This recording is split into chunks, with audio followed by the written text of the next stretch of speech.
Are you interested in learning more about our regenerative farm here in Panama? Or maybe you and your family are interested in relocating to Central America and haven't decided where you might want to settle. We're excited to share that we will be opening up spots for educational farm tours in English and Spanish, where we will share all that we have learned and are still learning about building up a healthy, biologically diverse farm with livestock, fruits, gardens, cover crops, and water management systems. We will also begin scheduling family relocation tours soon, where we plan to work one-on-one with another family interested in moving to Panama, specifically this area, and share all that we have learned in our process of relocating, buying land, buying a car, moving with children, residency processes, building a home, starting a new farm from scratch, building community, and you'll learn all about the charming little town of Las Lajas where we live. To learn more and join the waitlist, visit our website at nourishfarmpanama.com and go to the Farm and Relocation Tour page. Fill out the short waitlist form, and we'll get back to you through email when we are ready to start scheduling. We look forward to having you here. Every little choice is a drop of peace, falling in the river, running through our streets. Every gentle word, every quiet beat, turns a broken day into living seed.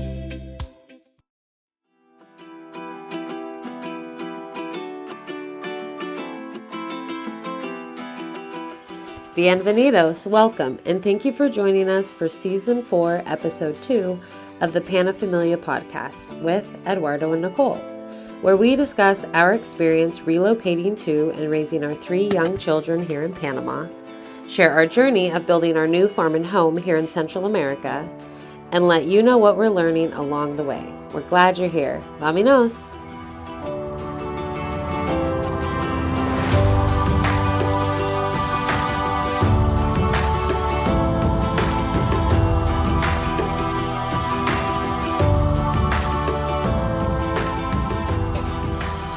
Hello. We are. We're live from the dome. Live. Whoa, that's really high. Is that going to be okay? I think so. I yelled.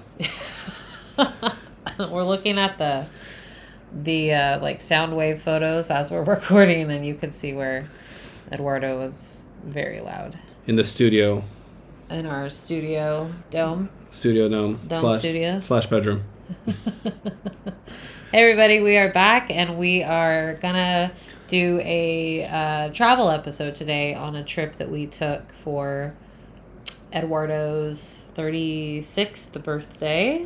Way to just throw my number out there. I was trying to keep it private, but all right. Oh, for Eduardo's beep birthday. It's all right. I age like wine. You do, baby, you do. But we went to Santa Catalina for my birthday.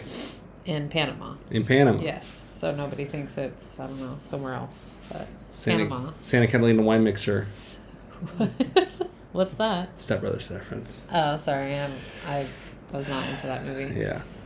But yeah, we went there for my birthday. It's a place we've been talking about going for, I don't know, since maybe we came here and you learned about it. I don't think you knew about it before we moved here. It's just once we moved here, you kind of found out where all the like surf spots were, I guess. Yeah, I mean, I didn't know much about Panamanian surf spots besides Bocas del Toro, and even then I didn't really know it. Yeah.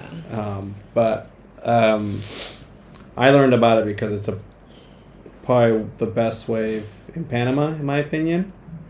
And so we always wanted to visit there. Yeah.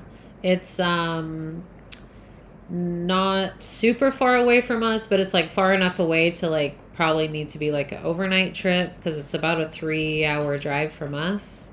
So that's why we kind of put it off, because overnight trips aren't something we tend to do. You know, we have a farm and our dogs and that kind of stuff. So it's on the Pacific coast and it's going towards Panama City. It's on the bottom of one of the tips of the peninsulas. Uh-huh. I forget which one. Does that one have a name? I don't even know. We're so educated, obviously. Look it up, Santa Catalina. Santa Catalina, Panama. But yeah, I've known about it. Always wanted to go to it. Just never really gone to it for what Nicole said. It's like 3 hours away. It's like too far for a road trip. But then like if you're gonna go spend somewhere overnight, you kind of want to go somewhere farther. Yeah. And then I asked you, like, I don't know, a couple weeks before your birthday, I was like, so, like, because we had planned a trip to Bogota, Colombia for my birthday because I was turning 40, and our birthdays are only 2 weeks apart. So, like, doing, like, 2 huge things in a row is kind of a lot, but I still obviously wanted to plan something special. So I was just like, what do you want to do? And he said, like, oh, you know, like, surf trip would be fun, Santa Catalina. And he just kind of casually said it, and I immediately, like, started looking up, like, Airbnbs there, and just in typical Nicole fashion, chose the wrong, like, the worst possible place, thinking it was going to be great. Let's just say when it comes to picking spots. Like hotels. Yeah, hotels or Airbnbs or whatever. I have a much, much, much higher success rate than Nicole. It's just become like a running joke. Yeah, and you know, it's kind of the same with my parents. Like, anytime my mom would do that, she would, like, there was this place in San Francisco once that she picked that was like this, like, super weird, like, artsy hotel that, like, didn't even have beds. You, like, had to sleep on the floor. And, like, because my dad had told her, like, why don't you choose the place we stay in San Francisco? So now, like, when I do it, I'm always just like, man, I'm just, like, taking after my mom. Yeah, we're well researched. But then I surprised you with it, right? I was like, all right. Like, a couple days later, I was like, we're going to Santa Catalina for your birthday. Yeah, so I was super excited, and it lined up with the swell. And not the tide, so we'll get to that.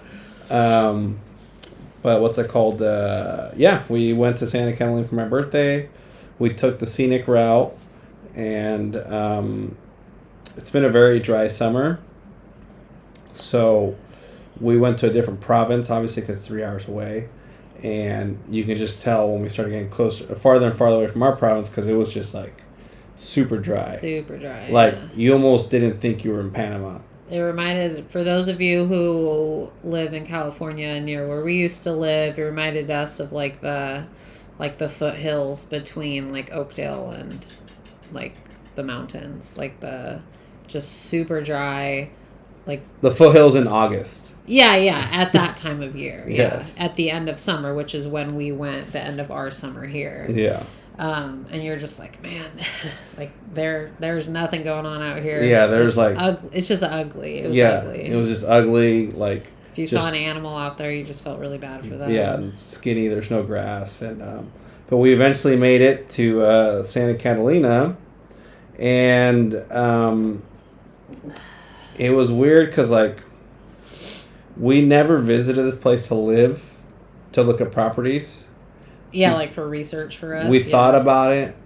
Like, we kind of talked about it for a little bit, but we never actually went to go look at properties there. Because we saw like a property online. Yeah, we saw some properties online there. Yeah. And we just never did it because it's just like, we eventually came to the point where like, we need to be by an airport. Right. It was kind of about a better location, convenient location. Yeah, a convenient location where we so we were kind of like, and we just kind of heard about the spa, and we're like, hopefully we don't go there, and we're like, man, we should have just bought property here. Right. Like, that was kind of looming on the trip there.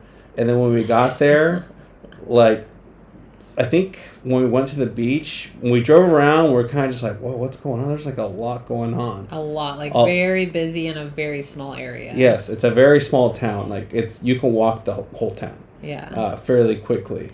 And so there's a lot going on, a lot of surfers. I mean, surfers travel a lot for good waves, and it's a really good wave. And we're just like, what the heck? And then, like, restaurants, hotels, like bars, like everything, very trendy, like, and people gringos everywhere. No, not just gringos, young gringos. Oh yeah. Like the age, like that we never see those kind of gringos here. The gringos that we're used to are like, 70 plus, 60, 70 plus. Between here and Boquete. I don't know what that says about us. Our souls. But we're just like, everyone's like between 18 and 30, I think. Yeah. Maybe 25. No families. No families. Maybe like one or two families. Yeah, one or two families. And then, like, we never said anything. We were kind of just, like, looking around. And then when we went to the beach, when we got there, and, like, I eventually told Nicole, I was like, are we in another country? Like, did we leave Panama and, like, land in Costa Rica? Like, it felt like Costa Rica. I mean, for anyone's visit, we've been to Costa Rica a handful of times, and just, like, this feels like Costa Rica. Yeah. Like an actual tourist town. So, yeah, that was our first impression. Yeah. That was a first impression. I mean, it was cool to, like, see, like, stuff going on and know, like, oh, if we want to go eat something, we could go here, here, here. There's not just, like, a pizza place. And if we want to go somewhere for dessert or, so it was cool to see that. But at the same time, like, it was just, like you said, felt like we were just not in Panama anymore. Yeah, it's just, we just got used to a certain vibe here. Yeah. Where we live and, like, the places that we go to. And it's just completely different, which is fine. You know, every town's going to be different. And there were very few, like there wasn't, like, Panamanian neighborhoods. It was like the Panamanian neighborhood was on the outskirts of town. Yeah, on the outskirts of town, and then you drive closer to the coast, and then it's basically like a half moon of a road just filled with businesses and surf schools and hostels and hotels and tons of hostels, tons of surf schools, tons of just people walking around. And we got there probably 12 o'clock, middle of the day? Yeah, kind of mid-afternoon, yeah. So we got there, the swell was pumping, and we walked out to the point, and the waves were, I was like, oh, wow, this wave it lives up to every name. Like, why people are, like, going there. Yes, that's why people stay here for long periods of time. Like, it's a really beautiful long ride, and it handles big swell very well. So I was, like, super excited. But then, like, after we packed everything up and the wind picked up, so I didn't get to surf in the afternoon. Just like, but it's very common. Most places you really can't surf in the afternoon. It's very difficult. Uh-huh. And then, so we went to the hotel that Nicole picked. I don't know if it was like a semi-new, like, Airbnb hotel, I guess. It was like, or cabins or... Cabañas? I'm trying to think what they called them. I don't know. No, and they were like, I don't know. It was like 5 different kind of, like, rooms around, like, a swimming pool. And in Nicole's defense, when she showed me the pictures, because she eventually told me we were going to Santa Catalina, and I looked up the pictures really quick, and I was like, oh, it doesn't look too bad. Yeah, it looked like a little spacious place with just, like, a mini kitchen and, like, a coffee maker and, enough space for all 5 of us to sleep. And then we get there, and the people running it were, like, looked like they had just woken up, and we, like, were bothering them. It was, like, 2 very young people, and I was like, this is horrible customer service. And then they show us to the room, and it was... Oh, the guy was like, oh, we're going to give you an upgrade. Oh, yeah, he was like, I think you'll be more comfortable. And we were just like, okay, sure. Bigger space, cool. And we go into the room, and it's tiny. It's, like, smaller than the bedroom I, like, had growing up. Smaller. And there was a bunk bed and our bed and, like, a closet. Like, it was all jammed in there, and we were just like, wait, this is the room. The room? And then he said the other room we would have had to share a bathroom. With whoever else is staying Yeah, there. and I was like, it did not say anything about this being, like, a shared bathroom, like, hostel experience. Like, what? So Nicole went back to her roots and went to a hostel. I guess so. Her Costa Rican roots. My European roots. So, whatever. And then we were just like, it's only 2 nights. Like, there's an AC. It was only 1 night, right? I thought we stayed 2 nights. No, I'm going to say 1 night. Yeah, it was only 1 night. No way we slept there 2 nights. Oh, we just left later the next day. Yeah. Oh, okay. I don't know why I thought it was 2 nights. It was just the night of your birthday. We tried to decide which night to go, I guess. Yeah. Anyways, okay, it was only 1 night, so, whatever. It was clean, but it was just kind of like, I don't know. The pool was nice. The boys played in the pool, and then there was, like, no one else there, so we didn't have to, like, worry about, being quiet or anything. And it was, like, walking distance to basically everywhere, really, because everything's just on the main road. There's, like, one beach at one end of the road and another beach at the other end, and then lined with all the places. So we found a place for dinner and went there. It was called Panawalk. Panawalk, and it's in this a new little plaza where there was like some other restaurants and a shop and a bar, and it was pretty cool. And it was just kind of like, oh, this is nice. Like, it's nice to see like some different type of food. Yeah, like why? And we always are kind of like, why can't they do this in Las Lajas? That'd be nice. Like, just someone build a plaza and then like some people come start stuff. But anyways, it was like a build your own noodle plate kind of place, and it was good. There was like a little bar there too that we got. Yeah. And then they just had like a courtyard full of tables, and so we had dinner there, and then we the ceviche at the lady's house. Was that same day? That was the same day. Oh yeah. Yeah, for lunch, we're backtracking now.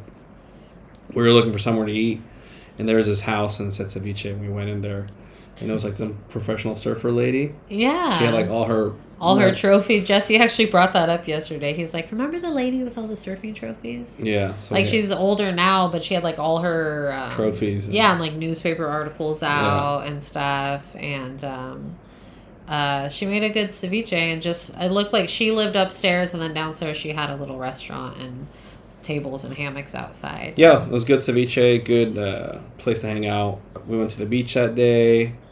The next day? No, that first day too. We went to the beach. You had to walk across this like little creek to get to the other side of the beach. So we hung out there for the day. And it was just funny because that's where we're like, man, there's like so many people like doing surf classes, and it's just like completely different. Like large groups of like surf schools that all had like the same color t-shirt on and soft tops everywhere, and I mean, which is fine, and like we're used to that like in like Santa Cruz and stuff. We're just like not used to seeing that here, so it was just really funny. Yeah. Like, oh wow, this does happen in Panama. So then, did some scouting, went to sleep, and then the next morning I was all excited to go surfing, and then it was a really, really, really, really low tide. In the morning. Low tide, yeah. So I didn't actually get to go surf at the point because the reef was exposed, and it was probably like 2 football fields, so you couldn't even paddle out. Right. Yeah. To a point. Yeah, and no one else was out there. Yeah. And so that was very disappointing. But he was so bummed. But it was cool to go down to the reef and look at everything, walk around with the kids, and we explored a little down there. Yeah. So we eventually just spent the day at the beach, at the main beach, and. I don't remember. We just went to the beach that morning. Spent after we walked along the reef and checked out the waves, see if I can make it out there. And it was fun. It was I call it a good scouting trip for the future. In case there's a really big swell, I know where to go, because we don't have a lot of spots around me that doesn't require a boat that handles the big swells very well. Other than that, the people watching was interesting. Yeah. It was we had the typical people. The one I remember was there was this young German gal that came up to me, and it's happened a handful of times where I obviously look more Latin than Nicole. They don't know I'm American, but they always come up to me and they go, "Hola, ¿cómo está?" And I just start speaking in English. They're like, "Oh, hey, how you doing?" And they're like, "Oh, you speak English." But yeah. What did she ask you? Where'd you get your board? Where'd you get your board? Donde de Bordeaux? El Bordeaux. The store? And you were like, well, it's mine. It's mine. And you were just like, I mean, you could just walk down the road. I'm sure there's a surf shop you could go rent one from. But the thing was, like, she asked me for a surfboard, and like literally, like, from the moment we entered town to the beach, there's probably like, not even kidding, like 20 surf shops, surfboard rentals places. Yeah. So I was like, just turn your head to the left or right, you'll see one. You'll probably find one. Oh, we went to like a really good breakfast place. I'm trying to think of what it was, something chocolat or cafe pana chocolat. I think. Yeah. That place was really cute, and like the food was like nothing like crazy or super fancy, but it was just like good. Consistent like, good. Yeah, just like a good breakfast with like good fresh tropical fruit, like a good cup of coffee, and they had like coloring books and stuff for the kids. So that was great. And then on the way out of town, we stopped at this like Bakery. Oh, Is yeah. that what it was? And they had amazing. It was like this old. I didn't see her, but you said like there was just like this old. I think Italian she's or something lady. This old Italian lady. She's probably, I'm not even kidding, like 70 years old. Making. She was sweating. It was hot in there. Yeah, making baguettes with what was in it? Ham, like ham and cheese. Yeah, we got like 2. We got a few different ones. Yeah, but it was like a sandwich, but like on a big fresh baguette, and like very affordable. if you come to Panama, like it's very hard to find good bread. Like there are not bakeries here. No one is making sourdough. There's like not. It's not in the culture. I mean, the bread that they have is just like not. It's a lot of refined hot dog bread. It's like hot dog rolls, kind of, yeah. I mean, I think in the city, closer to the city, and in like Boquete and stuff, obviously you can find really good bakeries. But, somewhere like here, like, anyways, you just can't find it. So, like, finding like a crispy, like, warm baguette like that, and then just a eating huge crunch. Yeah, it was really good. I don't remember what we got. Like, it was a ham and cheese one. It was super simple. Because I got like 2 or 3 different ones, but they were all good. And we just ate them on the drive home. Yeah. But yeah, the people there were, like we said, like if our boys were older, we probably like might not go there just because of the way everyone walks around and how they're dressed. And it was just like, oh man, I forgot this is what like young towns like look like. Like I don't know, it's just a little uncomfortable sometimes. Those young beach towns where everyone's just like half naked or less, like at all times. Like I would say, like, can you put on like some shorts, or could you put on like a shirt, or like half naked is like shorts and a t-shirt or a top. It's like 80% naked. Yeah, it's pretty bad. And like walking into stores like that, and we saw a guy like. I don't know if his flip-flops got stolen. Oh, yeah. Or he lost them. But, like, we were walking when we were walking out to the point and we were coming back. And it was, like, 2 o'clock. That's, like, the heat of the day. The road is sizzling hot. Like, any rock surface, even dirt is hot. And it's March, so, like, there's no clouds. Yeah, there's no clouds. There's, like, no shade trees to hide under. And this guy was walking back with the surfboard from, like, a surf session on the asphalt, like sprinting from like spot tree to spot. We felt so bad for him. Oh, he looked bad, and I was like, "Did you not want to take your shoes? You thought we were like a tough guy? I don't know." But and then there's that big group that was like the party crew. The one that walked by and was like yelling when we were walking. Yeah, there was like 20 of them. Yeah, it was definitely like. We're old souls, I guess. That's just what it is. We're just we're parents. And keep it down, you rowdy kids. I know, that's how I feel now. I was like, roll up the windows. I don't want to hear their vulgar language. Yeah, even though we were those people like 10 years ago. Maybe a little longer. I guess we've been married for 11. Yeah. But yeah, the atmosphere, the people, not so great. I mean, great if you're like young and single and like looking for a good time. Yeah, like 100% go to Santa Catalina. You'll have a great time.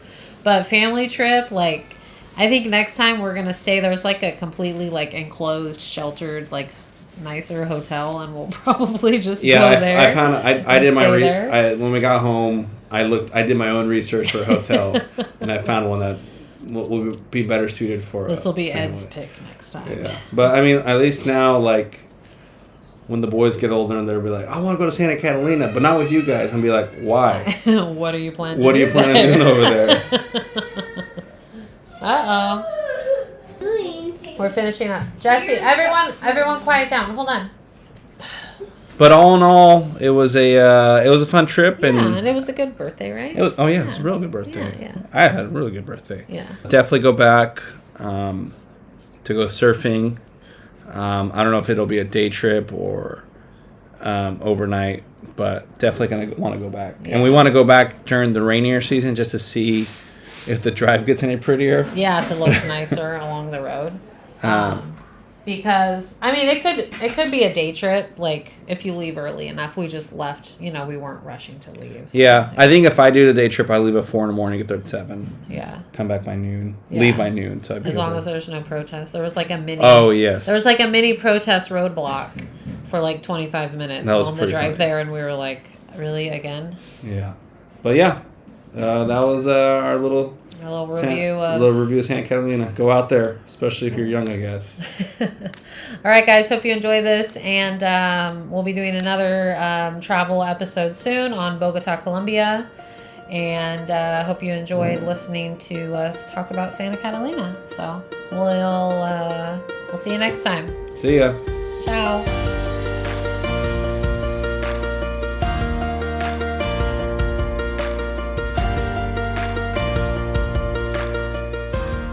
Be sure to follow along with us on Instagram at Nourish Farm Panama and visit our website, nourishfarmpanama.com.